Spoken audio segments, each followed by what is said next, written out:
A very good morning students, welcome to another class. हम पढ़ रहे हैं sexual reproduction in flowering plants और अभी तक हमने प्री फर्टिलाइजेशन इवेंट्स और फर्टिलाइजेशन को कवर किया। क्या क्या पढ़ा है हमने अभी तक, आइए एक बार उसको क्विकली रिवाइज करते हैं।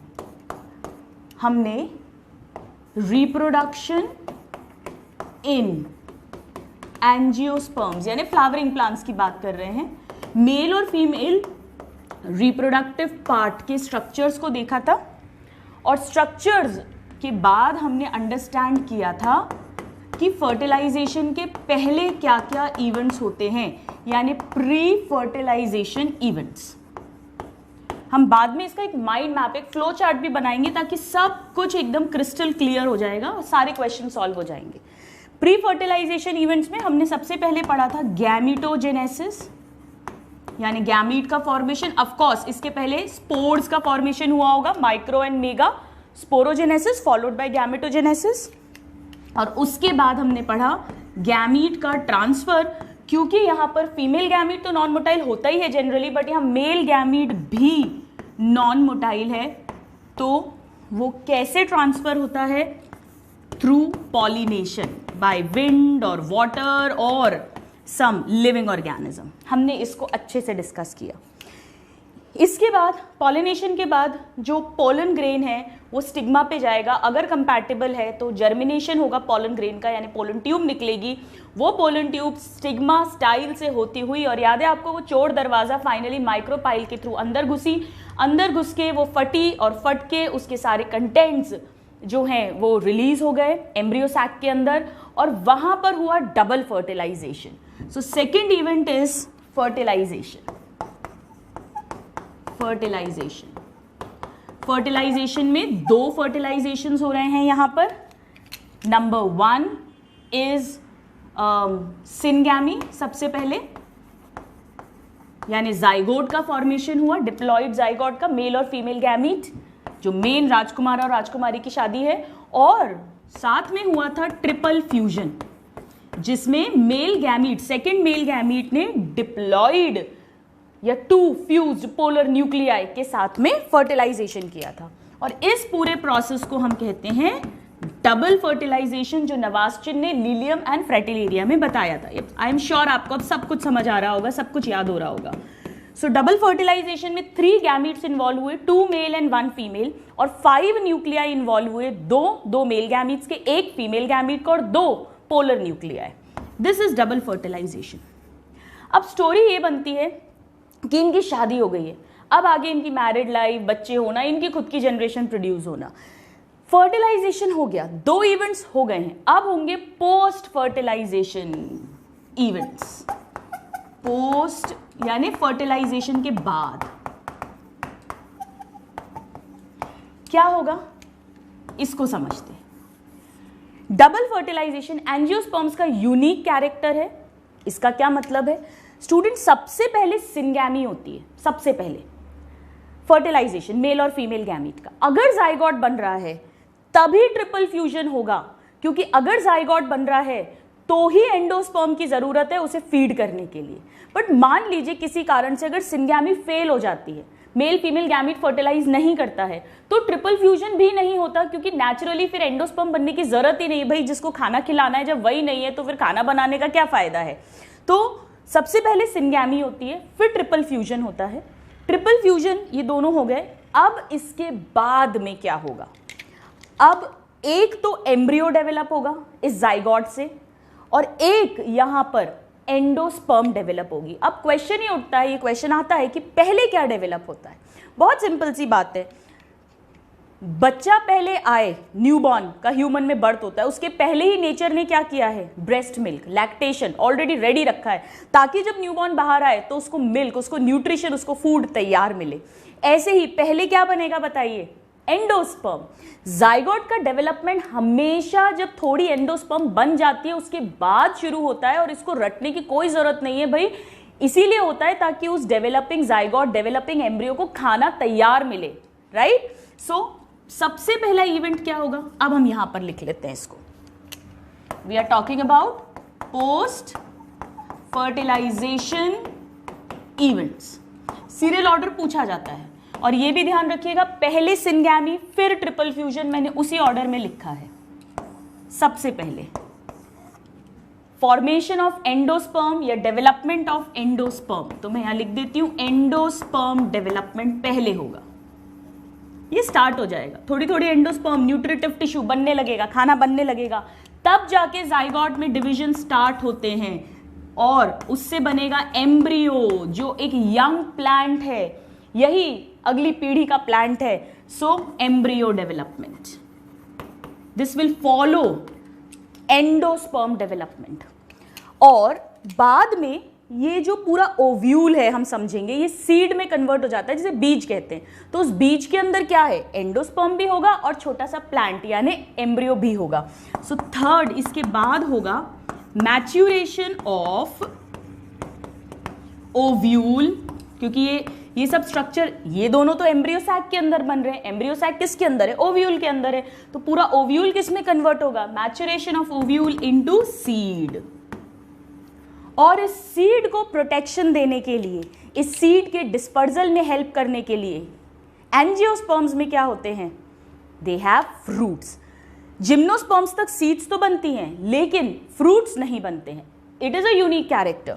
सो फाइनली जो पूरी की पूरी ओवरी है, ओव्यूल किसके अंदर है, ओवरी के अंदर, वो क्या हो जाएगा, फ्रूट में। अरे भाई बहुत सिंपल सी बात है, हम लोग कोई भी फल खाते हैं तो जो उसका सीड है, बीज है, वो फल के अंदर ही तो होता है। तो फल और फल के अंदर बीज, ओवरी, ओवरी के अंदर ओव्यूल। और उसके अंदर अगर आप बीज को जर्मिनेट कर दो, किसी भी बीज को सो कर दो मिट्टी में, तो क्या होगा, उससे यंग प्लांट बनेगा। क्यों, क्योंकि सीड के अंदर क्या है, एम्ब्रियो है, और एम्ब्रियो के साथ क्या होगा, एंडोस्पर्म, जो उसको खाना दे। So last but not the least, finally ovary mature होगी into fruit. So these are the post fertilization events जो अब हम समझने वाले, राइट। आइए पहले डायग्रामेटिकली एक बार इसको रिवाइज कर लेते हैं। क्या स्टोरी है, ये है ओवरी, ये है ओवरी, और इधर स्टाइल होगा, हम बना नहीं रहे हैं। नाउ अब मैं बना रही हूं, ये फ्यूनिकुलस है, right, stock of the ovule, ये ओव्यूल है, ये हाइलम है, ये हिस्सा जहां पे funicle body of the ovule से जॉइंट होता है, ये वन इंटेग्यूमेंट, ये एक और इंटेग्यूमेंट, क्योंकि हम एंजियोस्पर्म बना रहे हैं जो बाइटेग्मिक होते हैं। इनके अंदर बना है एम्ब्रियो सैक। तो suppose this is the embryo sac, of course nucellus भी होगा, राइट। सो ये जो पूरा टिश्यू है, दिस इज द न्यूसिलस, ये न्यूसिलस है, सारे सेल्स वेल्स उसके।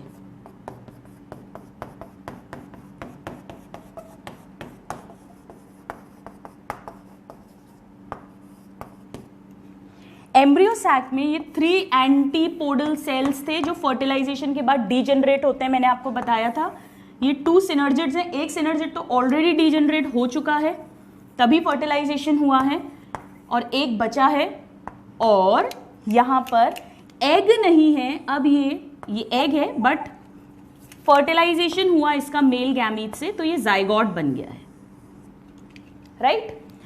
और यहां पर ये 2 पोलर न्यूक्लियाई हैं, ये सेंट्रल सेल है पूरा, हम जानते हैं अब, और इसका भी फ्यूजन हो गया एक मेल गैमीट से, तो ये ट्रिप्लॉइड प्राइमरी एंडोस्पर्म न्यूक्लियस बन गया है। बाद में ये पूरा central cell containing PEN will convert into primary endosperm cell, जिससे एंडोस्पर्म बनेगी।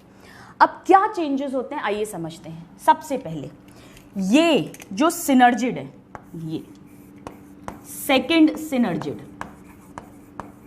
इसके साथ क्या होगा, दिस विल डीजेनरेट। तो मैं यहां लिख देती हूं डीजेनरेटिंग सेकेंड सिनर्जिड। फर्स्ट सिनर्जिड तो डीजेनरेट हो चुका है, क्योंकि हम ये आफ्टर फर्टिलाइजेशन देख रहे हैं।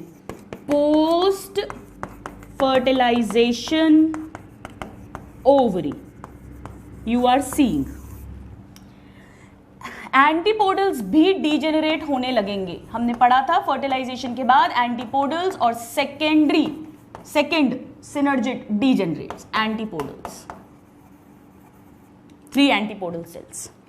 ये जो बना है दिस इज PEN, ये फिर पूरा कन्वर्ट होगा प्राइमरी एंडोस्पर्म सेल में, और इससे बनेगी एंडोस्पर्म। क्लियर? ये एंडोस्पर्म एंजियोस्पर्म्स में ट्रिप्लॉइड होती है, हम पढ़ेंगे जिम्नोस्पर्म्स में ये हैप्लॉइड होती है। एनीवेज, यहां पर एग सेल है ये, और एग सेल सिनगैमी होगी, हो चुकी है एक्चुअली। तो एग सेल किस में कन्वर्ट हो गया है? जाइगोट में, और जाइगोट में ग्रोथ होकर क्या बन जाएगा? एम्ब्रियो। एम्ब्रियो कैसा होगा? 2n diploid. ठीक है, अब ये जो पूरी ओव्यूल है, पूरा का पूरा, पहले इसकी बात करते हैं पूरा। चलो, ये ओव्यूल क्या बनेगा? ये सीड में कन्वर्ट होगा।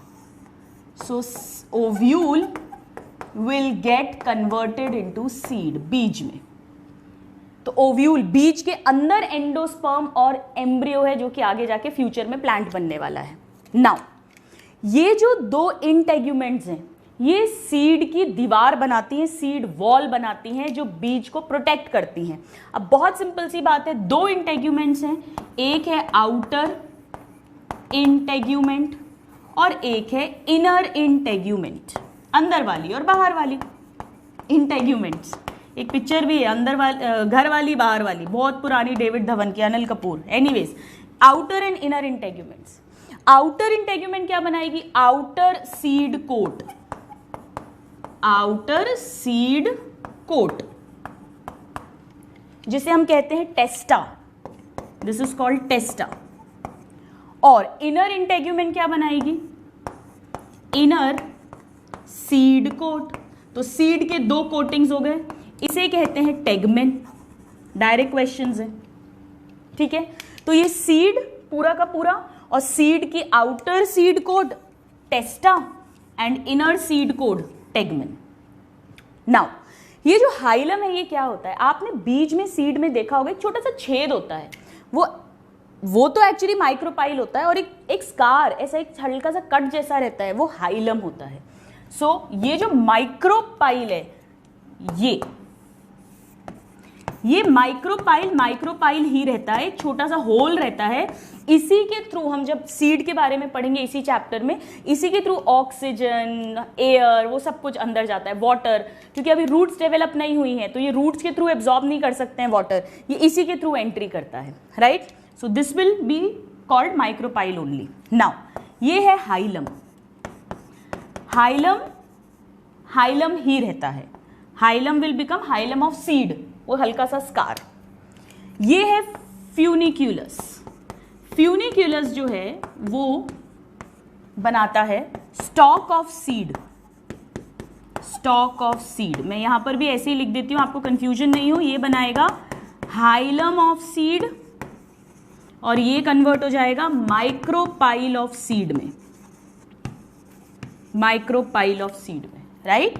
सो micropyle of seed, hilum of seed, stock of seed. अब आप कहोगे कि मैम हमने तो नॉर्मली किसी बीज में, सीड में ऐसी डंडी देखी नहीं है। ये जनरली डीजेनरेट कर जाता है, इट मे परसिस्ट इन सम, जो हमारे लेवल पे हमें जानना जरूरी नहीं है, but generally it degenerates, funiculus will degenerate. Alright, अब क्या स्ट्रक्चर बचा बताइए? ओवरी पे आते हैं, एक बच गया है, अभी बहुत इंपॉर्टेंट बात करेंगे। ओवरी क्या होगा? ओवरी के अंदर है ओव्यूल। ओव्यूल तो बीज बन गया है, और बीज, सीड किसके अंदर होता है? फ्रूट के अंदर। तो ये पूरी ओवरी कन्वर्ट होगी फ्रूट में। ये है फ्रूट जो आप खा रहे हो, ये है उसके अंदर की बीज, और बीज को अगर आप सो कर दोगे तो यंग प्लांट मिल जाएगा, क्योंकि इसके अंदर है एम्ब्रियो, और एम्ब्रियो को खाना देने के लिए एंडोस्पर्म। और इस सीड को पहला प्रोटेक्शन तो सीड कोटिंग से मिल रहा है, और बड़ा प्रोटेक्शन पूरा फ्रूट देगा। साथ में फ्रूट सीड के डिस्पर्जल में हेल्प करता है, मतलब हमने फ्रूट खाया, वो सीड कहीं गिरा और वो जर्मिनेट करिए अगर अप्रोप्रिएट कंडीशंस हैं। So ovary will get converted into fruit. ये सब डायरेक्ट क्वेश्चन है। फ्रूट क्या होता है? राइपन्ड या matured ovary after fertilization, that becomes the fruit. और जो ये तो ओवरी है पूरी, और जो ओवरी की दीवार है, ओवरी की वॉल, वो क्या है? फ्रूट की वॉल। जब ओवरी फ्रूट बन रही है तो ओवरी की वॉल क्या बनेगी? फ्रूट की वॉल। और फ्रूट वॉल को कहते हैं पेरिकार्प। डायरेक्ट क्वेश्चंस हैं ये। So pericarp is what? Pericarp is ovarian wall. अब सब कुछ हो गया, यहां पर एक स्ट्रक्चर बच गया है और वो है ये न्यूसेलस, दिस न्यूसेलस। इसका क्या होगा, इसकी बात नहीं की अभी तक अपन ने। स्टूडेंट्स, न्यूसेलस क्या था? हमें पता है कि ओव्यूल का main part, main female gametophyte जो बनाएगा वो क्या है? न्यूसेलस। न्यूसेलस का ही एक सेल मेगास्पोर मदर सेल बना था, जिसमें फिर 3 बार पहले मियोसिस हुआ था, मेगास्पोर्स बने थे 4, जिनमें से 3 डिजेनरेट हो गए थे, एक फंक्शनल रहा था, फिर उसमें 3 बार माइटोसिस हुआ था, उससे ये 8 सेल्स बने थे सारे, ये हमने पढ़ा था, 8 न्यूक्लियाई एंड देन 7 सेल्स। तो बाकी सेल्स का क्या काम था न्यूसेलस के? हमने पढ़ा था कि वो इस जो मेगास्पोर मदर सेल जो बन रहा है उसको न्यूट्रिशन देता है।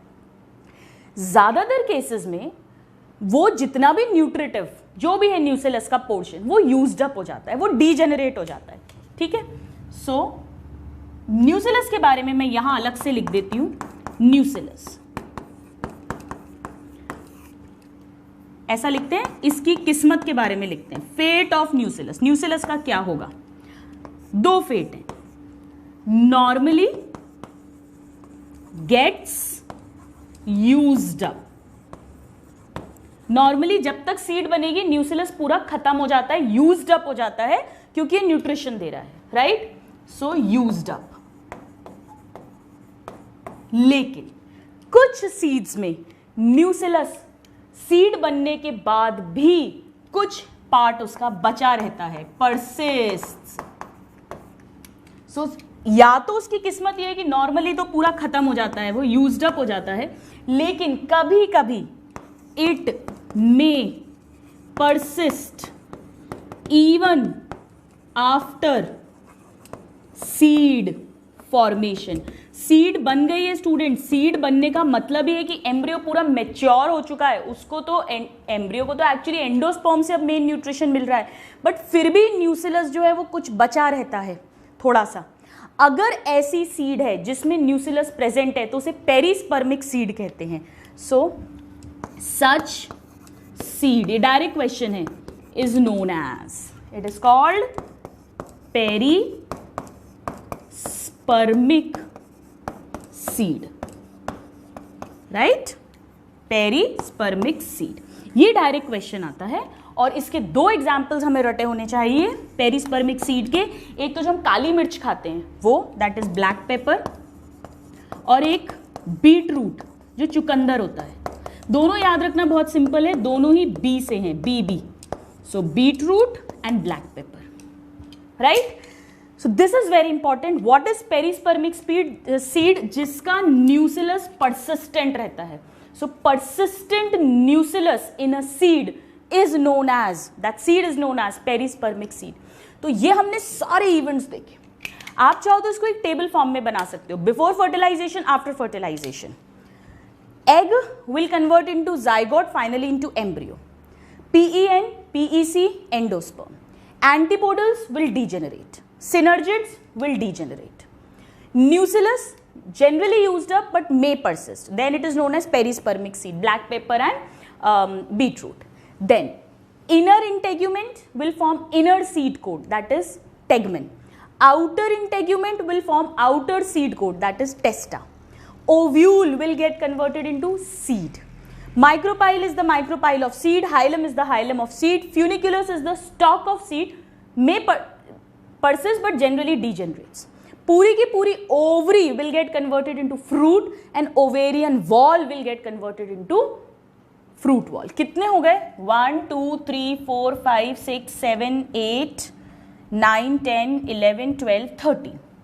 एक और क्वेश्चन आएगा कि वेजिटेटिव न्यूक्लियस का क्या होगा, हालांकि वो फर्टिलाइजेशन के पहले की बात है। That degenerates before fertilization. याद है आपको, जैसे ही पोलन ट्यूब एम्ब्रियो सैक में एंटर करती है, वेजिटेटिव न्यूक्लियस डीजेनरेट होता है, क्योंकि उसका काम खत्म हो जाता है। उसका काम ही है पोलन ट्यूब की ग्रोथ करना, जो कि अब रिक्वायर्ड नहीं है। सो वेजिटेटिव न्यूक्लियस जो है वो डीजेनरेट करता है बिफोर फर्टिलाइजेशन, इसलिए इसमें हमने उसे नहीं बनाया है। This is a very important concept. अब ये सब डायरेक्ट क्वेश्चंस है। अब स्टूडेंट्स, पहले एंडोस्पर्म का डेवलपमेंट होता है। जब थोड़ा एंडोस्पर्म बन जाता है, थोड़ा खाना बन जाता है, तब जाइगोट डिवीजन स्टार्ट करता है एम्ब्रियो बनाने के लिए, ताकि 100% उसको खाना मिले। लेकिन आज की क्लास में हम थोड़ा सा उल्टा पढ़ रहे हैं, to divide your time properly. हम पहले एम्ब्रियो का डेवलपमेंट पढ़ते हैं और फिर नेक्स्ट क्लास में हम एंडोस्पर्म का डेवलपमेंट पढ़ेंगे। बट याद रखिएगा, होता पहले एंडोस्पर्म का डेवलपमेंट है, फिर एम्ब्रियो का स्टार्ट होता है। Please note this. तो आइए स्टूडेंट्स, हम बात करते हैं एम्ब्रियो के डेवलपमेंट की। एम्ब्रियो फॉर्म हो रहा है, किसी भी चीज के फॉर्मेशन के लिए हम बायो में जेनेसिस वर्ड यूज करते हैं। यहाँ पे एम्ब्रियो फॉर्म हो रहा है तो हम क्या बोल सकते हैं उसे, एम्ब्रियोजेनेसिस या एम्ब्रियोनी भी कहते हैं। So now we will talk about embryo development या एम्ब्रियोजेनेसिस। एम्ब्रियो का फॉर्मेशन ये तो बड़ा सिंपल है, इन एंजियोस्पर्म्स नहीं, इन डाइकॉट्स। डाइकॉट्स और मोनोकॉट्स में थोड़ा थोड़ा डिफरेंस होता है एम्ब्रियो के डेवलपमेंट में, इसीलिए आपके कोर्स में ये सेपरेटली दिए हुए हैं, in dicots. This we are going to read in today's class.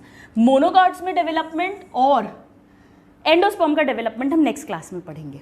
Now सबसे पहले तो इसकी डेफिनेशन लिख लेते हैं। What is embryogenesis? It is, बताइए मेरे साथ, फॉर्मेशन ऑफ एम्ब्रियो फ्रॉम, कौन बना रहा है एम्ब्रियो? जाइगोट। कैसा जाइगोट? Diploid zygote. ये बड़ा इंपॉर्टेंट है लिखना। क्यों इंपॉर्टेंट है? क्योंकि कई बार हम देखेंगे जो एसेक्सुअल रिप्रोडक्शन एक तरह का, I will teach you in the last class of this chapter apomixis, जहां हम पढ़ेंगे एग से हैप्लॉइड एम्ब्रियो भी बन जाता है। जैसे पार्थिनोजेनेसिस पढ़ा है ना हमने एनिमल्स के रिप्रोडक्शन में। सो यहाँ पे डिप्लॉइड जाइगोट, 2n जाइगोट से एम्ब्रियो बन रहा है, embryo from a diploid zygote. Now ये जो एम्ब्रियोनी है या एम्ब्रियोलॉजी है, प्लांट एम्ब्रियोलॉजी की बात कर रहे हैं, उनके फादर कौन है? So these are some direct questions, दो पढ़ने हैं हमें। फादर ऑफ, जनरली अगर क्वेश्चन आए फादर ऑफ प्लांट एम्ब्रियोलॉजी, यानी वर्ल्ड लेवल पर बात कर रहे हैं, तो हमारा आंसर अलग होगा। और अगर क्वेश्चन आएगा father of Indian plant embryology, तो आंसर अलग होगा। अगर कुछ भी नहीं लिखा, सिर्फ प्लांट एम्ब्रियोलॉजी लिखा है, तो हम फर्स्ट वाला केस ही मानेंगे, वर्ल्ड लेवल वाला। लेट्स सी, ये है डॉक्टर CF वोल्फ। CF, ये आप ना भी याद रखिए तो वोल्फ याद रख लेना, FF वोल्फ। और फादर ऑफ इंडियन एम्ब्रियोलॉजी बहुत पूछा जाता है, डॉक्टर P माहेश्वरी। इन्होंने एक बुक भी लिखी थी, an introduction to embryology in angiosperms. Anyways, doctor P Maheshwari, this is important, very important. Now embryo का जो डेवलपमेंट है, वो पहला क्वेश्चन ये बनता है कि कहां पर होगा। अगर हम इस ओवरी की बात करें, इस ओव्यूल की बात करें, तो ये चैलेजा एंड है, ये माइक्रोपाइल एंड है जहां पर इंटेग्यूमेंट एब्सेंट है। तो यहां एम्ब्रियो का डेवलपमेंट इस तरफ होगा या इस तरफ होगा, बताइए। बहुत सिंपल है, जहां पर जाइगोट है वहीं तो होगा। जाइगोट कहां होगा? जहां एग होगा। एग कहां पर है? एग अपैरेटस में। वो कहां पर होता है? माइक्रोपाइलर एंड पे। तो एम्ब्रियो किस तरफ डेवलप कर रहा है? माइक्रोपाइलर रीजन में या माइक्रोपाइलर एंड पे, क्योंकि वहीं पर जाइगोट प्रेजेंट है, वहीं से पोलन ट्यूब एंटर हुई थी, right. So it's very simple, रटने की जरूरत नहीं है, but it is important. So embryo development, NCERT की लाइन है, डायरेक्ट क्वेश्चन है, occurs at which end? Chaliceal end or micropilar end? It occurs at micropilar end where zygote is present. वहीं zygote बना है, where zygote is present. Very very important. Now second question होता है कि पहले क्या होता है? पहले एंडोस्पर्म का डेवलपमेंट होता है, थोड़ा सा, कम से कम एक लेवल का। उसके बाद जाइगोट में डिवीजन स्टार्ट होते हैं, यानी एम्ब्रियो का फॉर्मेशन स्टार्ट होता है। So zygote starts dividing after a certain amount of, कुछ amount of, a certain amount of endosperm is formed. और ये भी रटने की जरूरत नहीं है, बिल्कुल लॉजिकल है। Right, this is also an important point. और ऐसा क्यों, ये क्या है, ये एक अडेप्टेशन है ताकि एम्ब्रियो को 100% गारंटेड फूड मिले ही मिले, नरिशमेंट मिले। सो दिस इज एन अडेप्टेशन, ये नेचर ने ही ऐसा किया है। एंडोस्पर्म तो बनी नहीं, जाइगोट ने डिवाइड करना शुरू कर दिया, वो एम्ब्रियो को बेचारे को खाना ही नहीं मिल रहा, उसका डेवलपमेंट ही नहीं हो रहा, किसी कारण से एंडोस्पर्म डेवलप नहीं हुई, तो एम्ब्रियो भी मर गया, वो सारी एनर्जी भी वेस्ट हो गई। सो this is an adaptation for assured 100% for assured nutrition to embryo या टू डेवलपिंग एम्ब्रियो लिख देते हैं। डेवलपिंग एम्ब्रियो को 100% न्यूट्रिशन मिले तो डिवीजन ही तब शुरू होते हैं जब कम से कम कुछ अमाउंट में वो खाना एंडोस्पर्म तैयार है। हम पढ़ेंगे पहले डाइकॉट्स में, फिर हम समझेंगे मोनोकॉट्स में। Alright, so just note this down, then we will talk about it. तो आइए स्टूडेंट्स, अब देखते हैं कि कैसे ये एम्ब्रियो डेवलप करेगा। पर्टिकुलरली हम बात कर रहे हैं डाइकॉट्स की। मोनोकॉट्स में it is going to be a little different story. Embryogenesis या एम्ब्रियोजेनी भी बोलते हैं, right? Embryogeny, embryogenesis, embryo development, कोई भी टर्म यूज कर सकते हैं आप, बात वही है ना। हम कोशिश करते हैं इसको एक फ्लो चार्ट के फॉर्म में समझने की। सबसे पहले क्या बना हुआ है अभी हमारे पास, कहां से एम्ब्रियोजेनी स्टार्ट होगी, यहां लिख देती हूं मैं। एम्ब्रियोजेनी या जेनेसिस एक ही बात है इन डाइकॉट्स। कहानी स्टार्ट होगी जाइगोट से, जो इनकी शादी हो गई, उसके बाद ही तो फिर प्रेगनेंसी होगी, डिलीवरी होगी, और अब ये राजा रानी बन के इनका राजकुमार आएगा। सो जाइगोट से स्टोरी शुरू करते हैं। यहां बना देती हूं मैं, ये रहा जाइगोट। फीमेल और मेल गैमीट के फ्यूजन से बना है। So this is a diploid zygote, 2n। इसे ही ऊस्पोर कहते हैं। एक्चुअली थोड़ा सा डिफरेंस होता है। ऊस्पोर का मतलब है अगर फेवरेबल कंडीशंस नहीं होती हैं, ये थोड़ा सा ग्रो करता है, और एक स्पोर मतलब के चारों तरफ रेजिस्टेंट वॉल बना लेता है ताकि फेवरेबल कंडीशन आने पे फिर एम्ब्रियो बन जाए। तो आपको तो बस इतना ही याद रखना है कि जाइगोट या ऊस्पोर एक ही बात है। कई बुक्स में लिखा रहता है कई जगह पर कि जाइगोट ही नरिशमेंट लेता है, और ऑफ कोर्स कहाँ से लेगा, एंडोस्पर्म से, और फिर ये ग्रो कर जाता है, तो इसको ऊस्पोर बोलते हैं। एक ही बात है, जाइगोट ऊस्पोर हमारे लिए एक ही बात है। और ये क्या है, डिप्लॉइड कंडीशन है, मेल फीमेल गैमीट के फ्यूजन से जाइगोट बना है। अब सबसे पहले जाइगोट में पहला, अब इसमें सब माइटोसिस होने हैं क्योंकि ये डिप्लॉइड है, एम्ब्रियो भी हमें डिप्लॉइड चाहिए, स्पोरोफाइट डिप्लॉइड बनाना है, तो माइटोसिस ही होगा नेचुरली। मियोसिस होगा तो क्रोमोसोम्स हाफ हो जाएंगे, तो ये याद रखना बहुत सिंपल है। इसमें ट्रांसवर्स माइटोसिस होता है, और वो भी एसिमेट्रिकल, मतलब दो इक्वल साइज के डॉटर सेल नहीं बनते, एक बड़ा बनता है एक छोटा बनता है। सो नेक्स्ट स्टेप में क्या होगा, नेक्स्ट स्टेप में हम यही लिख देते हैं। नेक्स्ट स्टेप में zygote will undergo asymmetrical transverse, asymmetrical ताकि दो अनइक्वल साइज के बनेंगे, ट्रांसवर्स माइटोटिक डिवीजन या माइटोसिस, माइटोसिस, ठीक है। इससे क्या स्टोरी बनेगी, दो सेल्स बनेंगे अनइक्वल साइज के। देखिए कैसे, ये जाइगोट है, थोड़ा सा बड़ा बना रही हूं मैं, एक ये छोटा सेल बना ऊपर वाला, और एक ये बड़ा सेल बना, ठीक है, एसिमेट्रिकल। ये जो दो सेल्स हैं, इनमें से जो छोटा वाला सेल है ऊपर वाला, अच्छा अब सबसे पहले इंपॉर्टेंट है चेलाइजा और माइक्रोपाइल को लेबल करना। ये जाइगोट किस तरफ है, माइक्रोपाइल की तरफ है, तो ये नीचे वाला हिस्सा माइक्रोपाइल है और ऊपर वाला चेलाइजल एंड है। ये बहुत इंपॉर्टेंट है। तो ये हो गया चैलिजल एंड, और ये इधर हो जाएगा माइक्रोपाइल, ठीक है, ये इंपॉर्टेंट है, ये डायरेक्ट क्वेश्चंस है। तो जो ऊपर वाला सेल है वो ऊपर है, ऊपर के एंड पर है, तो इसे या तो हम टर्मिनल सेल कहते हैं या टॉप पर है, टॉप चोटी पर है, चोटी को हम अपेक्स कहते हैं, तो इसे हम एपाइकल सेल भी कहते हैं, या इसी से एम्ब्रियो बनने वाला है तो इसे हम एम्ब्रियोनल सेल भी कहते हैं, राइट। और क्वेश्चन आता है कि ये कहां पर है, it is towards chalazal and या टुवर्ड्स एंटीपोडल, ऐसा भी लिख सकते हो, क्योंकि चैलिजल एंड की तरफ क्या है, एंटीपोडल्स हैं, भले वो डिजेनरेट हो गए हैं वो अलग बात है, right. So it is towards chalazal end और एंटीपोडल्स, कैसे भी क्वेश्चन आ सकता है।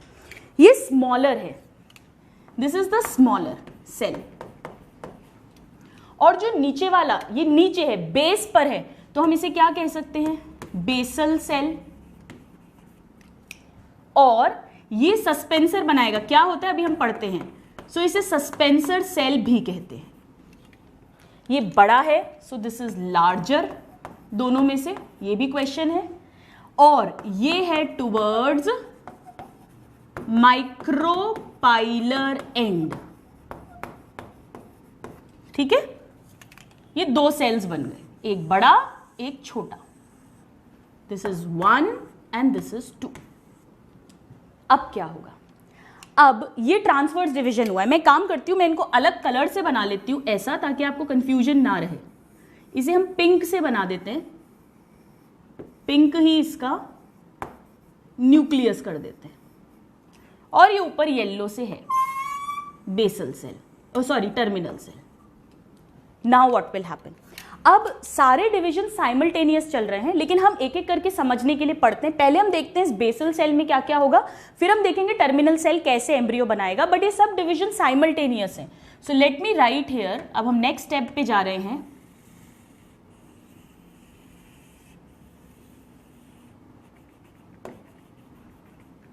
तो यहां पर मैं लिख देती हूं साइमल्टेनियस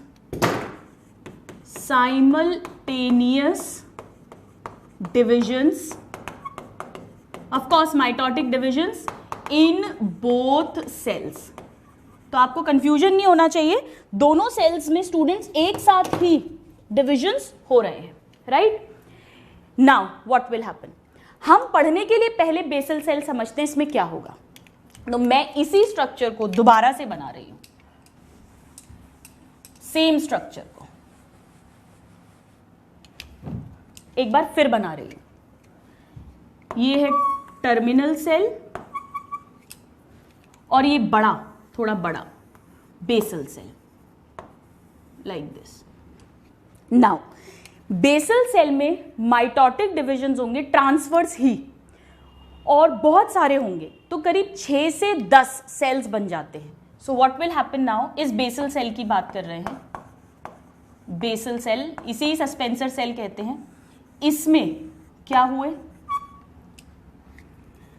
मैनी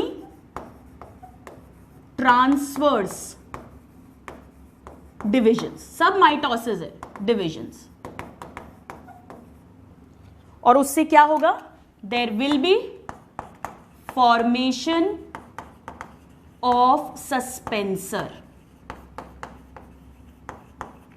सस्पेंसर कैसा होता है, 6 से 10 सेल लंबा, 6 to 10 सेल्ड, ये इंपॉर्टेंट है। कैसे बनेगा आइए देखते हैं, हम इसे पिंक से ही बनाते हैं। अब इसमें डिविजन्स हुए तो ये ऐसा कंडीशन होगी, 1 सेल, 2, 3, 4, 5, 6, 7 बना देती हूँ मैं, 6 to 10 है, राइट। ये जो पूरा स्ट्रक्चर है, this whole structure, this is suspensor, तभी हमने इस बेसल सेल को सस्पेंसर सेल भी कहा था। अब क्या होगा, इस सस्पेंसर सेल का जो सबसे आखिरी का सेल है, फर्स्ट सेल कहें हम, फर्स्ट सेल कहां से, ये माइक्रोपाइल है हर जगह, ये चैलिजल एंड है, ये माइक्रोपाइल एंड है, तो जो माइक्रोपाइलर एंड वाला फर्स्ट सेल है, अगर आप चैलिजल एंड से बात करोगे तो ये लास्ट सेल हो गया, माइक्रोपाइल से बात करोगे तो ये फर्स्ट सेल हो गया। ये जो माइक्रोपाइलर एंड वाला सेल है ये बड़ा हो जाता है, right. So now what will happen, सिर्फ सस्पेंसर की कहानी चल रही है अभी। सो नाउ सस्पेंसर सेल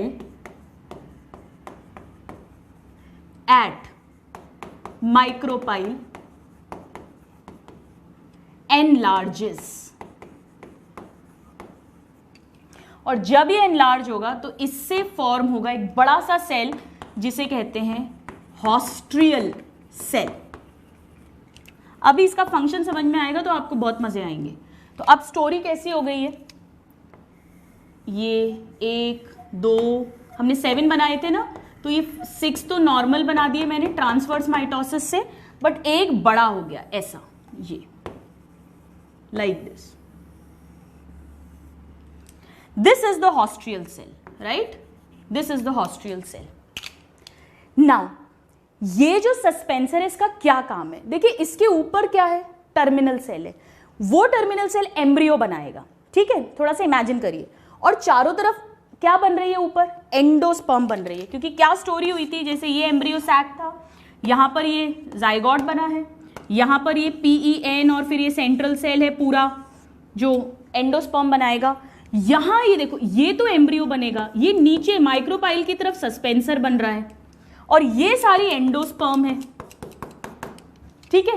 तो सस्पेंसर क्या करता है, सस्पेंसर सस्पेंड करना, सस्पेंड मतलब किसी चीज को लटकाना, किसको लटका रहा है, ये एम्ब्रियो को लटका रहा है, इसको धक्का देगा ये एंडोस्पर्म की तरफ ताकि इस एम्ब्रियो को, डेवलपिंग एम्ब्रियो को न्यूट्रिशन मिल सके, राइट। तो अब मैं यहां पर लिखती हूं, यहां पर मैं लिख देती हूं that role of suspensor is what?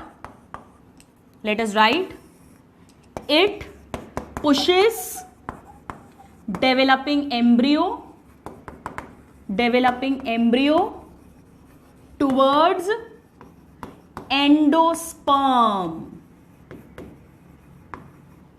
for nourishment. Clear? तो इस फिगर से समझ में आ गया कैसे स्टोरी आगे बढ़ेगी। अब इसको हम रब कर देते हैं, इसकी जरूरत नहीं है।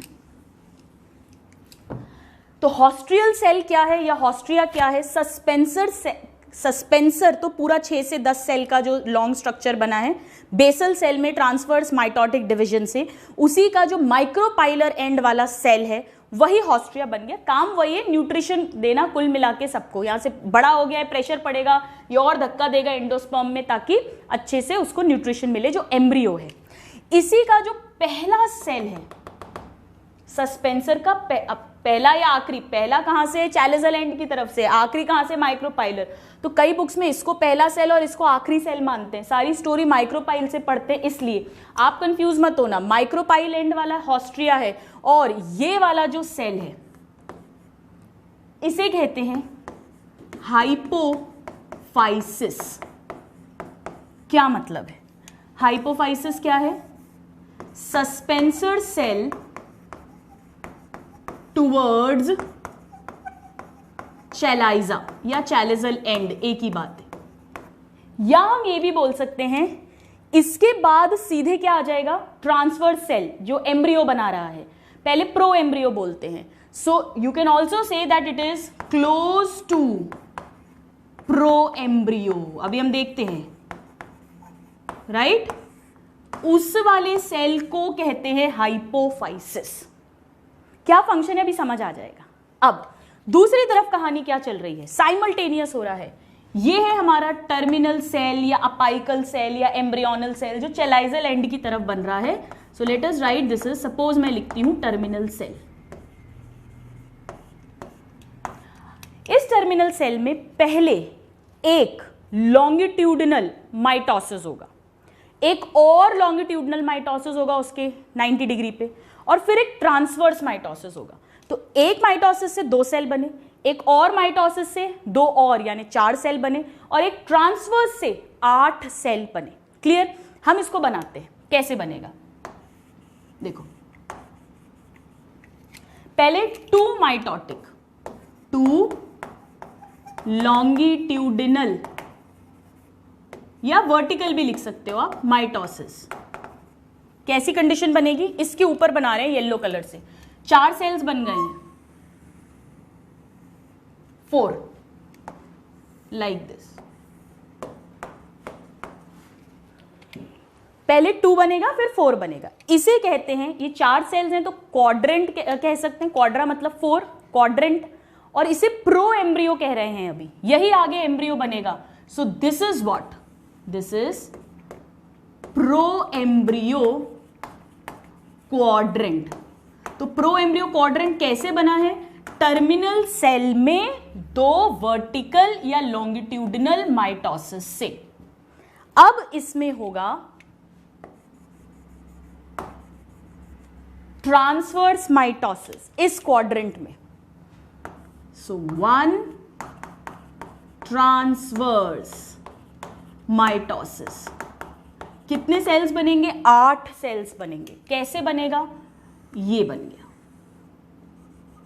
राइट? ये बन गया 8 सेल्स। ये जो 8 सेल्स हैं ये 2 टायर्स में अरेंज होते हैं। इसका मतलब समझिएगा कैसे बनेंगे 8 सेल्स। ये 4 थे और इन 4 में डिवीजन हुआ तो 4 और बन गए।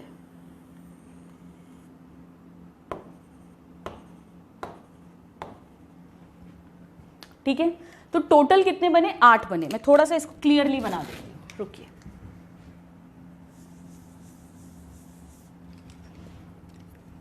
ये देखिए, ये ठीक है, like this and like this. 1 2 3 4 5 6 7 8,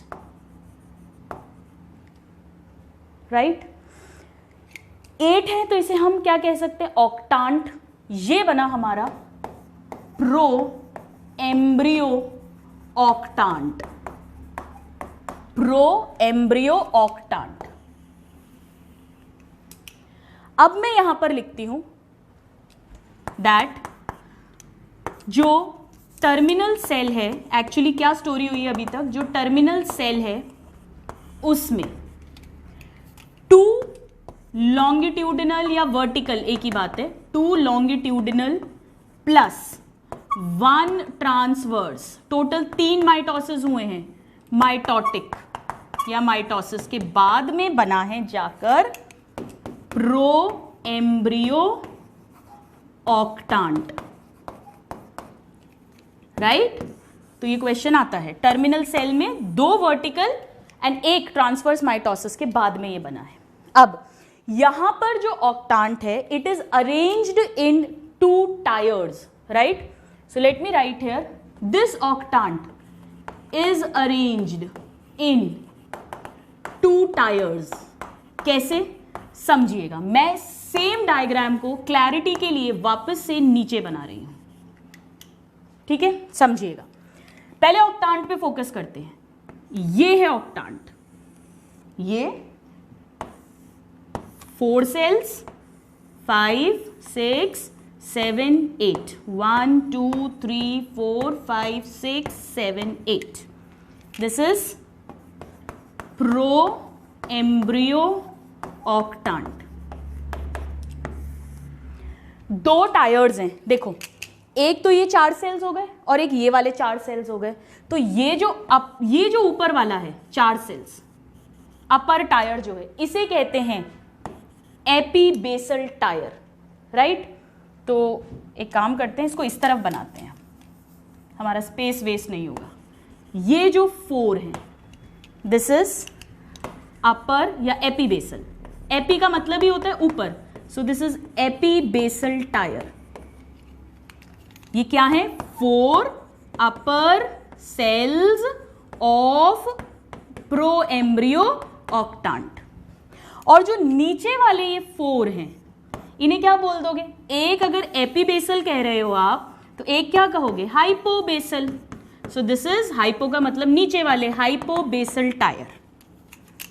ये क्या है? ये 4 लोअर सेल्स ऑफ ऑक्टांट। तो ऑक्टांट स्टेज में ये इस तरह से अरेंज्ड है, ठीक है? अब इसका क्या सिग्निफिकेंस है, हम ये सब क्यों बना रहे हैं? क्योंकि हमें देखना है कि एम्ब्रियो का कौन सा पार्ट किस सेल से डेवलप होता है, हमें ये स्टडी करना है, इसीलिए हम इसको इतना डिटेल में पढ़ रहे हैं। ये सारे क्वेश्चंस आते हैं, right? So now what is the story? अब हमारे pass pro embryo 8 cell stage में है नाउ, और नीचे सस्पेंसर है। सस्पेंसर भी मैं एक बार बना देती हूँ। हमने 6 सेल्स तो नॉर्मल बनाए थे, 1 2 3 4 5 6, और एक 7 वाला बड़ा हो गया था, हॉस्ट्रा।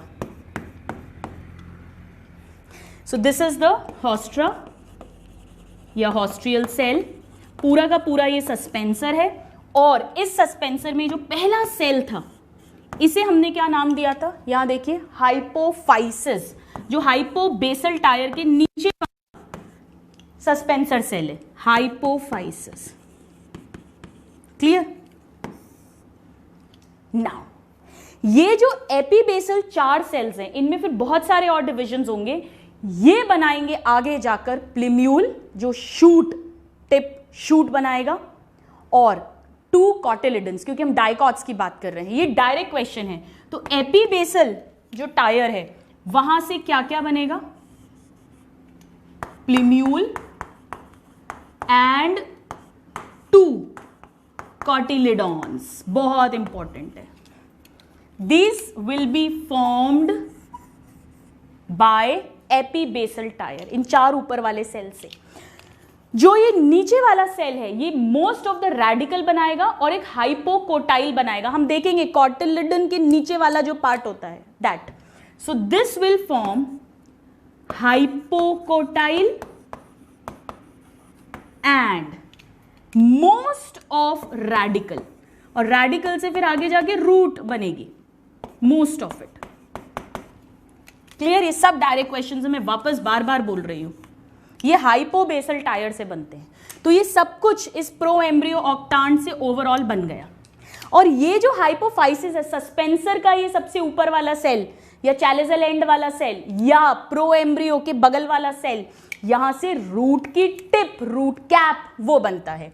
सो this will form root tip cap. Actually क्या होता है स्टूडेंट्स, ये थोड़ा सा little part of root cortex भी बनाता है, इट ऑल्सो फॉर्म्स। तो नीट के लेवल पे तो नहीं इंपॉर्टेंट है, बट आप लिख लेना लिटिल रूट कॉर्टेक्स ऑल्सो, अगर इस तरह से क्वेश्चन आ जाए। एक्चुअली क्या होता है, ये हाइपोफाइसिस में भी 2 बार डिविजन्स होते हैं, तो 4 सेल बनते हैं, उनमें से 2 सेल तो टिप बनाते हैं, रूट कैप बनाते हैं, जो यहां पर ये जो रूट बनेगी इससे उसको प्रोटेक्ट करेंगी, और कुछ थोड़ा सा रूट कॉर्टेक्स का पार्ट भी बनाते हैं। ये सब फ्यूचर में बनाने वाले हैं, अभी तो इनमें डिविजन्स जारी हैं।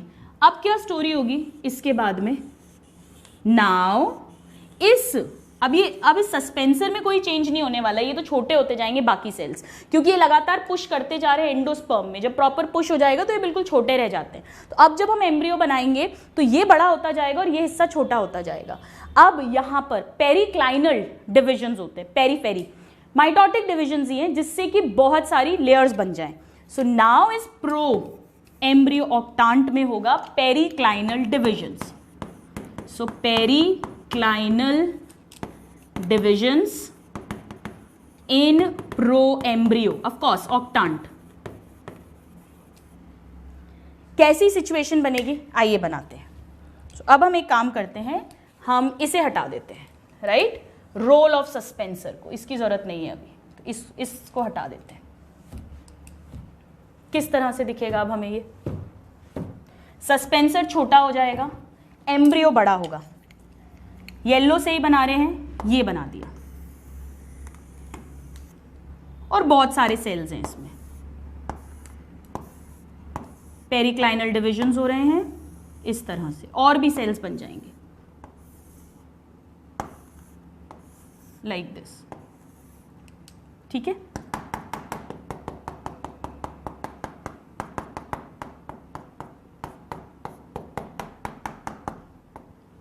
इसमें और प्लस ऑफ कोर्स सस्पेंसर तो है ही, ये हाइपोफाइसिस है, ये सस्पेंसर है, ये हॉस्ट्रिया है। नाउ ये जो बना है पेरिक्लाइनल डिविजन्स के बाद में, इसमें 3 मेन टिश्यू बनने वाले हैं। ये जो सबसे बाहर की लेयर है इसे हम कहते हैं डर्मैटोजन, और नाम से समझ में आ रहा है, जेन मतलब जेनेसिस बनाना, और डर्मा मतलब स्किन, ये क्या बनाएगा, epidermis. So dermatogen, so let me write here, it forms epidermis. Direct question है, एपिडर्मिस। एपिडर्मिस किससे बनती है, डर्मैटोजेन, सबसे बाहर की ये वाली जो लेयर है। इसमें 2 तरह के और टिश्यूज बन गए हैं, ये है ग्राउंड मेरिस्टेम, और ग्राउंड मेरिस्टेम आप जानते हो आगे जाकर कॉर्टेक्स बनाएगा और पिथ बनाएगा। So it forms cortex and pith. ये सब 11th में पढ़ा है, ठीक है। तो एक डर्मेटोजन बनी लेयर, एक ग्राउंड मेरिस्टेम बना, और यहां पे अंदर की तरफ जो है बनेंगे प्रोकैम्बियम। प्रोकैम्बियम से क्या बनेगा? कैम्बियम, यानी xylem, phloem, right. So this is going to form xylem and phloem, right. Now ये तो है ही, हाइपोफाइसिस है ये, this is hypophysis and this is the suspensor with the haustorial cell.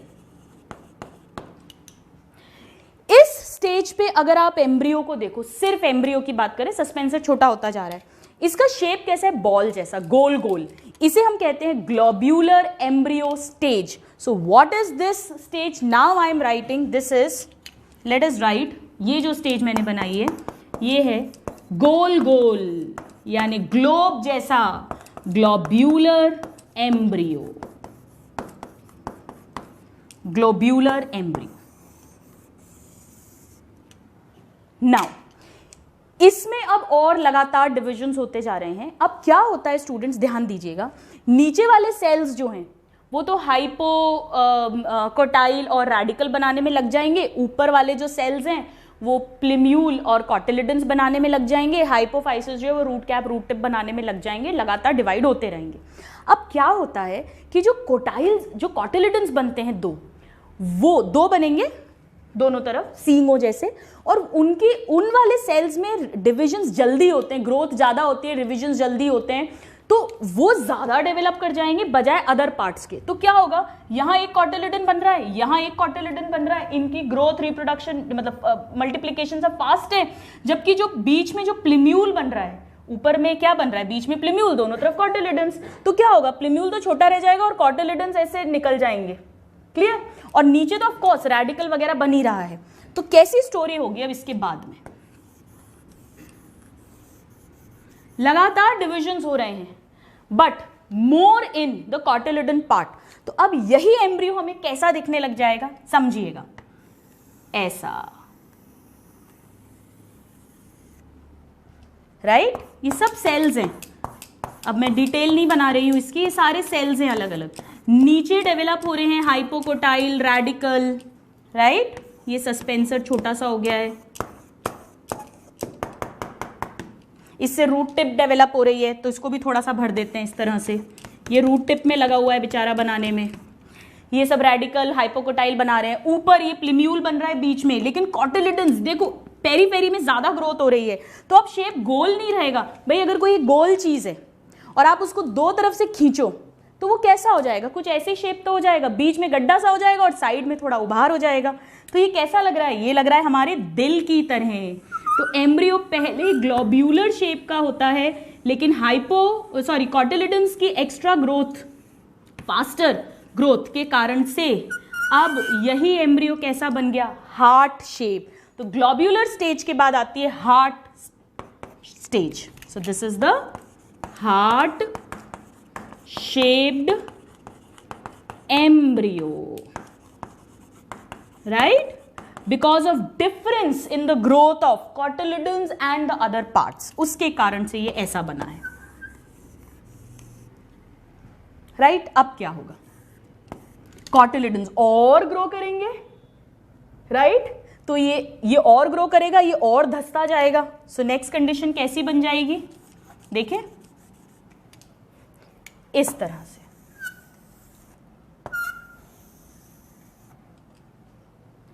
Cotyledons देखो कितने सारा ऊपर बढ़ते जा रहे हैं, और ये इधर पे ये प्लिम्यूल होगा और नीचे रेडिकल, हाइपोकोटाइल, वो सब कुछ बन रहा है।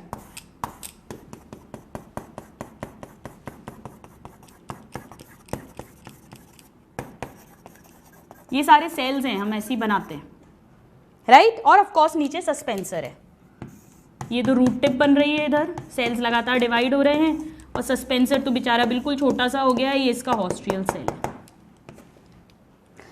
ये कैसा है? हॉर्स शू शेप्ड, घोड़े की नाल ऐसे ही तो होती है जिसपे पैर रख के चढ़ते हैं इस तरह से डीप, ये वो बन गया है structure. So let me erase this, इसे कहते हैं हॉर्स शू शेप्ड। तो डायरेक्ट क्वेश्चन आता है students, this is horse shoe shaped embryo.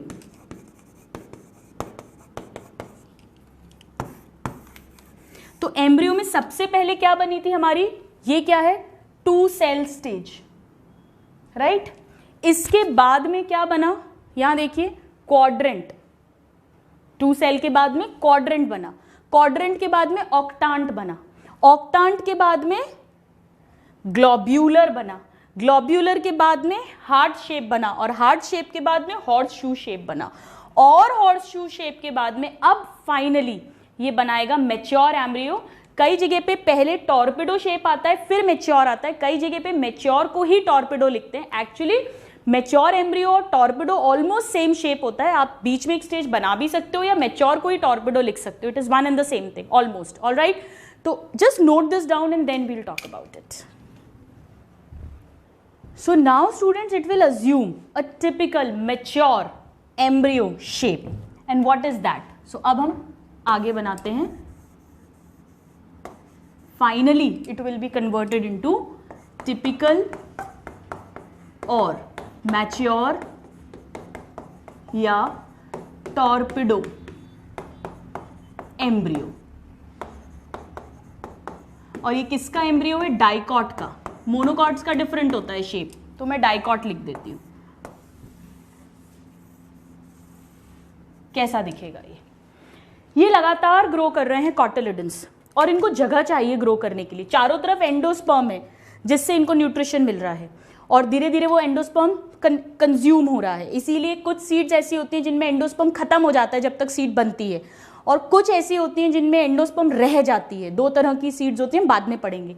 इसको जगह चाहिए, तो जगह चाहिए तो क्या होगा? ये कॉटिलिडन्स अब थोड़े से ऐसे झुक जाएंगे, लेटरल साइड में आ जाएंगे, बेंट हो जाएंगे, क्योंकि ऊपर तो चेलाइजा वगैरह है, ऊपर तो ये ज्यादा फैल नहीं सकते हैं, तो ये साइड में एक तरफ झूल जाते हैं। जैसे पेड़ में होता है ना, पेड़ बहुत ग्रो करता है तो उसकी डालियां ऐसे झूल जाती है, वैसा कुछ हो जाएगा। तो कैसा स्ट्रक्चर बनेगा एक टिपिकल डाइकॉट मैच्योर एम्ब्रियो का? It will be something like this. ये एक कॉटिलिडन है,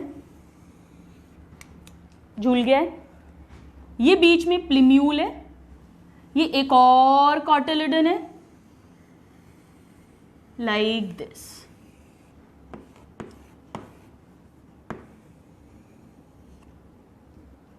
so these are the 2 cotyledons. Growth के कारण स्पेस चाहिए इन्हें, तो ये इस तरह से लटक गए हैं। ये जो पार्ट है ये, दिस इज द प्लिम्यूल जो शूट बनाएगा आगे जाके। ये जो नीचे पार्ट है दिस इज रेडिकल जो रूट बनाएगा, और रेडिकल ये रूट कैप है, रूट कैप या रूट टिप। ये क्या है? ये वो जो हाइपोफाइसिस से बन रहा है, यहां देखिए ये कॉटिलिडन्स लटक गए, यहां प्लिम्यूल बन रहा है, ये वाला पोर्शन रेडिकल और हाइपोकोटाइल बना रहा है, अभी हम लेबल करेंगे, और यहां पे रूट कैप बन रही है। ठीक है, तो ये जो पूरा पोर्शन है इसे कहते हैं हाइपोकोटाइल।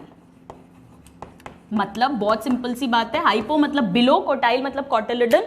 अगर हम इसे सीधा कर दें, यहां देखिए वापस से हम इसे सीधा कर दें, ये 2 कॉटिलिडन्स है, सपोज करो इतना प्लिम्यूल है, ये रेडिकल है। ठीक है, तो ये जो पूरा पोर्शन है जो कॉटिलिडन्स के नीचे है उसे कहते हैं, जहां भी दोनों कॉटिलिडन्स अटैच है, जिसे कॉटिलिडनरी नोड कहते हैं। तो कॉटिलिडन के नीचे जो पार्ट होता है उसे हाइपोकोटाइल कहते हैं, कॉटिलिडन के ऊपर जो पार्ट होता है उसे एपिकोटाइल कहते हैं। राइट, इस तरह के डायग्राम में हमें हाइपोकोटाइल ही दिख रहा है। अगर मैं आपको आपकी अंडरस्टैंडिंग के लिए, एनसीईआरटी में नहीं है बट अंडरस्टैंडिंग के लिए बताऊं, अगर आप एक सीड को, बीज को लें और उसके सीड कोट वोट हटा दें तो हमें कैसा दिखता है वो? जैसे ये 2 कॉटिलिडन्स हैं, राइट, ये एक्सिस है, एम्ब्रियोनल एक्सिस, इस तरह से। जहां पर ये अटैच्ड है, ये जो पोर्शन है जहां पे कॉटिलिडन्स अटैच्ड है, इसे कॉटिलिडनरी नोड कहते हैं। थोड़ा सा और इसको ठीक से बनाते हैं। जैसे ये एक कॉटिलिडन है, ये एक और कॉटिलिडन है, राइट। ये एम्ब्रियो बन रहा है बीच में, प्लूम्यूल वगैरह सब अभी हम बनाएंगे। ये जो पॉइंट है जहां पर ये कॉटिलिडन्स अटैच होते हैं, इसे तो कहते हैं कॉटिलिडिनरी नोड, जहां पे दोनों कॉटिलिडन्स अटैच होंगे, right. These are the cotyledons. ये जो टिप है ये रेडिकल है, ये जो है ये प्लूम्यूल है जिससे शूट बनेगा। ये जो पोर्शन है कॉटिलिडन के ऊपर, ये पूरा पिंक से बना देते हैं, ये एक्चुअली एपिकोटाइल है। और एपिकोटाइल किस में टर्मिनेट कर रहा है? प्लूम्यूल में एंड कर रहा है। और ये जो पोर्शन है, ये वाला, ये जो टिश्यू है, ये सारा कॉटिलिडन्स के नीचे, दिस इज हाइपोकोटाइल।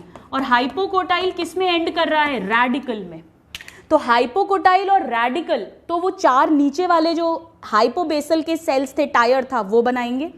और एपिकोटाइल, प्लूम्यूल, कॉटिलिडन्स, ये सब कुछ वो ऊपर वाले बनाएंगे।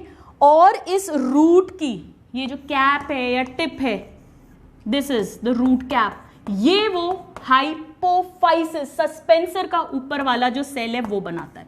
इस तरह से एक टिपिकल सीड के अंदर हमें दिखता है। इस डायग्राम में हमें हालांकि एपिकोटाइल नहीं दिख रहा है। तो ये जो है, ये तो एम्ब्रियो की एक्सिस है और इस पर लगे हुए हैं दो कॉटिलिडन्स। यहां पर बात करोगे तो ये तो दो कॉटिलिडन्स हैं और ये पूरी एक्सिस है, ये this is the axis of embryo, right. आप सीधा कर दोगे तो एक्सिस सीधी हो जाएगी, बट वेट के कारण ऐसे झूल जाती है। तो अब हम क्या लिख सकते हैं कि एक टिपिकल डाइकॉट एम्ब्रियो में कितने पार्ट्स होते हैं? Let us write. So 2 parts in dicot embryo. बताइए। It consist of number 1 2 cotyledons and number 2 embryonal axis। Embryonal axis के फिर 2 पार्ट्स हैं। कौन कौन से हैं देखिए यहां पे। एम्ब्रियोनल एक्सिस के epicotyl and hypocotyl. Epicotyl will terminate into plumule and hypocotyl will end और terminate into radicle. So what are the 2 parts? Epicotyle and hypocotyle. Clear? Hypocotyle. Now, epicotyle क्या है? It is part of embryonal axis above cotyledons. Cotyledons के attachment के ऊपर, above cotyledons. And ये हो जाएगा same है, टाइम वेस्ट मैं पूरा नहीं लिख रही हूं, part of embryonal axis which lies below cotyledons, right. नाम से ही समझ आ रहा है, हाइपो का मतलब ही होता है नीचे। नाउ ये किस में टर्मिनेट करेगी? दिस टर्मिनेट्स इन, ऊपर क्या है इसके? शूट की टिप, या जिसे हम कहते हैं plumule. This ends in plumule. और शूट टिप, प्लूम्यूल, एपिकोटाइल और दोनों कॉटिलिडन, सब कुछ वो ऊपर वाले 4 सेल से बन रहे हैं। And this ends in root tip और रेडिकल। ये हाइपोकोटाइल और रेडिकल का मेजर पार्ट वो नीचे वाले 4 जो हाइपोबेसल टायर है उससे बन रहा है, और फिर रूट कैप बन जाएगी। सो this is a typical mature dicot embryo. आप इसको नोट डाउन कर लीजिए और उसके बाद में हम समझेंगे एक बार समराइज वे में इसका पूरा formation. Please note this. So now students, आइए इन सबको समराइज करते हैं। बिल्कुल भी डिफिकल्ट नहीं है, थोड़ा सा इमेजिन करते हुए चलना है कि कैसे साइड में से दोनों कॉटिलिडन्स ज़्यादा ग्रो कर रहे हैं, ओवर ग्रोथ कर रहे हैं, जिसके कारण से ग्लोब्यूलर गोल से heart shape, horseshoe shape, then finally torpedo shape, वो साइड में लटक गए हैं, इस तरह का शेप आ गया है। आइए इसको समराइज करते हैं। समरी ऑफ डाइकॉट एम्ब्रियोजेनी या एम्ब्रियोजेनेसिस। सबसे पहले जाइगोट, सब डिप्लॉइड है, ये भी डिप्लॉइड है, अब सारे डिप्लॉइड ही होंगे। जाइगोट से बना 2 सेल स्टेज,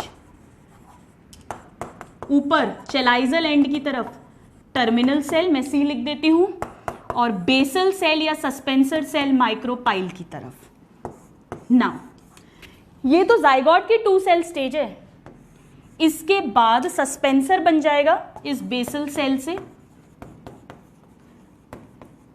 और इस सस्पेंसर के भी 3 पार्ट्स होंगे। एक सबसे ऊपर चैलेजल एंड की तरफ हाइपोफाइसिस टुवर्ड्स चैलेजल एंड, ये बनाएगा रूट कैप। फिर बीच के सेल्स जो नॉर्मल सस्पेंसर सेल्स हैं, और लास्ट में लास्ट वाला माइक्रोपाइल की तरफ जो है एनलार्ज्ड हॉस्ट्रियल सेल, ये पूरा मिलकर सस्पेंसर बनाता है। टोटल 6 to 10 सेल्ड है, राइट। नाउ टर्मिनल सेल में पहला एक माइटोसिस होगा, एक होगा तो 2 सेल्ड प्रो एम्ब्रियो। प्लीज ध्यान दीजिए, इस 2 सेल और इस 2 सेल में कंफ्यूज मत होइएगा, ये तो 2 सेल बने हैं, टर्मिनल और बेसल। यहां पे टर्मिनल सेल में 2 बने, इसको एक और नाम देते हैं, इसे टी शेप्ड एम्ब्रियो भी कहते हैं। 2 सेल के बाद बनेगा एक्चुअली, चलो आप कंफ्यूज हो गए, इसको रहने दीजिए, लेट्स नॉट राइट दिस।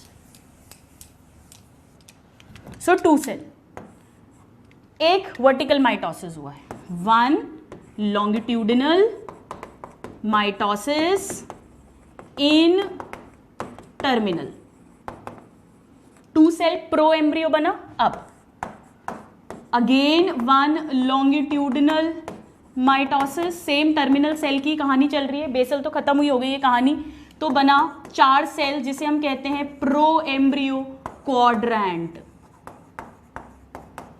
इसमें अब होगा transverse mitosis. So total 2 longitudinal और 1 ट्रांसवर्स, 3 माइटोसिस के बाद में बनेगा ऑक्टांट। सो प्रो एम्ब्रियो ऑक्टांट। इसमें 2 टायर्स हैं, एपीबेसल ऊपर वाले जो 4 सेल्स हैं 2 टायर्स, और हाइपोबेसल। पूरी समरी है ये। एपीबेसल से बनेंगे आगे जाकर 2 कॉटिलिडन्स, प्लिम्यूल, ऑफ कोर्स प्लिम्यूल बन रहा है तो एपिकोटाइल भी इसी से बन रहा है, और हाइपोबेसल से बनेंगे hypocotyl and most of the radical. Now इनमें होंगे पेरिक्लाइनल डिविजन्स, जिससे गोल सा स्ट्रक्चर बन जाएगा, जिसे अब हम कहेंगे ग्लोब्यूलर स्टेज या ग्लोब्यूलर एम्ब्रियो। गोल सा, राइट, ग्लोब्यूलर एम्ब्रियो। इसमें हमें 3 तरह के, एक तो डर्मेटोजन मिलेगा जिससे एपिडर्मिस बनेगी, ग्राउंड मेरिस्टेम रहेगा जिससे कि कॉर्टेक्स और पिथ बनेगा, और प्रोकैम्बियम रहेगा जिससे कि जाइलम फ्लोएम बनेगा। नाउ इसके बाद में ये जो ग्लोब्यूलर एम्ब्रियो है, इसमें कॉटिलिडन्स की एक्स्ट्रा ग्रोथ हो रही है, तो अब ये चेंज हो जाएगा हार्ट शेप्ड एम्ब्रियो में, राइट, हार्ट शेप्ड, और ग्रोथ होती जाएगी तो हॉर्स शू शेप्ड एम्ब्रियो। देखिएगा यहां तक प्रो एम्ब्रियो कह रहे थे 8 सेल स्टेज तक, अब इसको एम्ब्रियो कहने लग गए हैं, सारे टिश्यूज बन गए हैं क्योंकि major. So this is horseshoe shape, और इसके बाद बन जाएगा मैच्योर या टॉर्पिडो एम्ब्रियो। तो ये सारे डायरेक्ट क्वेश्चंस आते हैं, आप सब कुछ इस एक फाइनल फ्लो चार्ट से समझ सकते हैं। तो आज की क्लास में हमने देखा कि कैसे फर्टिलाइजेशन के बाद ओवरी बनाएगी फ्रूट, ओवरी की वॉल बनाएगी पेरिकार्प यानी फ्रूट की वॉल, ओव्यूल बनाएगा सीड, न्यूसिलस अगर परसिस्ट करता है ब्लैक पेपर बीटरूट में तो उसे पेरिस्पर्मिक सीड कहेंगे, वरना यूज्ड अप हो जाएगा। दोनों integuments outer and inner seed coat बनाएंगे, tegmen and testa. Synergids antipodals degenerate हो जाएंगे। एग से बनेगा फर्टिलाइजेशन के बाद जाइगोट जिससे डेवलप होगा एम्ब्रियो, और साथ में ट्रिपल फ्यूजन से जो PEN बना है वो PEC बनाएगा प्राइमरी एंडोस्पर्म सेल, और फाइनली एंडोस्पर्म बनेगी to nourish this developing embryo. हमने बात की डाइकॉट एम्ब्रियो के डेवलपमेंट की जो माइक्रोपाइलर एंड पर होता है क्योंकि उसी तरफ जाइगोट प्रेजेंट है, और हमेशा जाइगोट में डिविजन्स जब थोड़ी सी एंडोस्पर्म बन जाती है तब स्टार्ट होते हैं। In the next class we'll talk कि जो मोनोगॉट एम्ब्रियो है उसमें क्या थोड़े से डिफरेंसेस हैं, क्यों वो डिफरेंसेस हैं, हम उसका बेसिक समझेंगे, और हम बात करेंगे एंडोस्पर्म के डेवलपमेंट की। All this and much more in the next class. Till then a very happy learning and have a good day. Thank you.